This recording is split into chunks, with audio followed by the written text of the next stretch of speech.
നമുക്ക് അള്ളാന്റെ തൃപ്തി കിട്ടി ഇവിടുന്ന് മരിക്കണം. പടച്ചോന്റെ തൃപ്തി കിട്ടി മണ്ണെന്ന് മരിച്ചു പിരിയണം. അതിനാവശ്യമുള്ള 5 കാര്യം പറഞ്ഞ് ഞാൻ അവസാനിപ്പിക്കാം. ഒന്ന്, ഈമാൻ ക്ലിയർ ആവണം.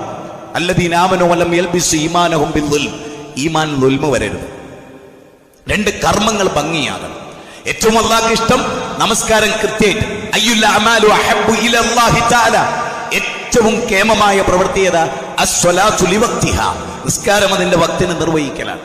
പിന്നെ സക്കാത്ത് കൊടുക്കലാണ്. വാഖീമുസ്സലാ വആത്തുസ്സക്കാ, വാഖീമുസ്സലാ വആത്തുസ്സക്കാ, അല്ലാഹു ആവർത്തിച്ചു പറയുന്നു. ആ സക്കാത്ത് കൊടുത്ത് ക്ലിയർ ചെയ്യുക. ഭാര്യമാരോടും മക്കളോടും മാന്യമായി പെരുമാറുക. സമ്പത്തിന്റെ ക്രയവിക്രയങ്ങളിൽ ശ്രദ്ധിക്കുക. അള്ളാന്റെ മുമ്പിൽ ഹറാമോ ഹലാലും വേർതിരിക്കുമ്പോ അഹല്ലല്ലാഹുൽ ബൈഅ വഹറമ റിബ, പലിശ ഹറാമാക്കി, കച്ചവടം അനുവദിച്ചു. നല്ല വലാ തഖ്റബു സിന ഇന്നഹു കാന ഫാഹിശതൻ വസാഅ സബീല. നമുക്ക് അള്ളാന്റെ തൃപ്തി കിട്ടി ഇവിടുന്ന് മരിക്കണം. പടച്ചോന്റെ തൃപ്തി കിട്ടി